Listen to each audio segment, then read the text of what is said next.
હે જીયાન વાર્તા કહેવાની છે આ આપણે બધા વાર્તા સાંભળવાની છો અવાજ ન કરતા જો જીયાન સરસ મજાની વાર્તા માંડે છે બોલો એક મોટું જંગલ હતું હા એ જંગલની બહાર એક ગુફા હતી હા એ ગુફામાં એક સિંહ રહેતો હતો અને કેટલા બધા પ્રાણી લેતા હતા અને પક્ષી પણ લેતા હતા હા અને એમાં એક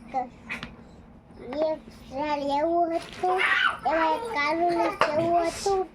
કે હાથે એક હાથી એવો હતો તે એક સવારે એ હવે પાણી પીવાય ગયા હતા બે હાલાના તે રામુ હાથી આવ્યો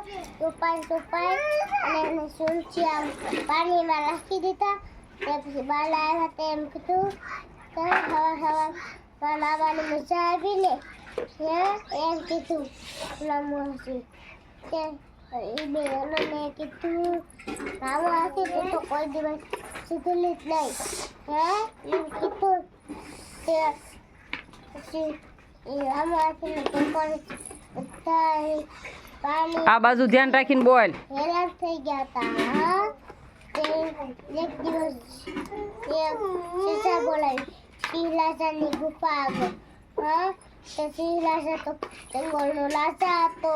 હા તે સિંહલાજાને કાંઈક કરવું જ પડે તે રામુ હાથીને કીધું રામુ હાથી આ તારા તોફાનથી બધા પાણી પક્ષી હેરાન થઈ ગયા હતા હા અને મારો ડાળો પણ તૂટી ગયો ચકલી ને કબૂતરે એમ કીધું અમારા બેના માળા પણ તૂટી ગયા હા તેને એમ કીધું જોતો તારી હાથે કેટલા બધા પાણી પક્ષી હેરાન થાય છે હા તે પછી એને જોયું તે ચાલ હતું નદી કિનારે તેના માળો નતો અને મારો તલકો પર કોઈ પક્ષી નતું બેઠું હા તે જારા પર પસંદ લાગી તે લોકો બુતો લઈને માળો બનાવ્યો હતો તે કીધું કે એ રામુ હાથી આ માળો છે હા તે પછી એને તો પછી રામુ હાથી તાક ઉડવા લાગી અને નદી કિનારે નદી કિનારેમાં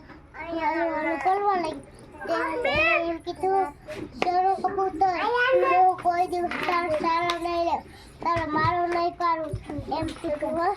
તે એને પાછો કાઢ લીધો રામુ હાથીને હા તે પછી એક દિવસ એવું થયું કે બે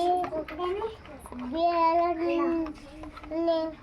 ઘર નતું તે ઘર બનાવતા તેલ તો ઘર બની ગયું હતું રામુ હાથી સુપાન આવ્યો અને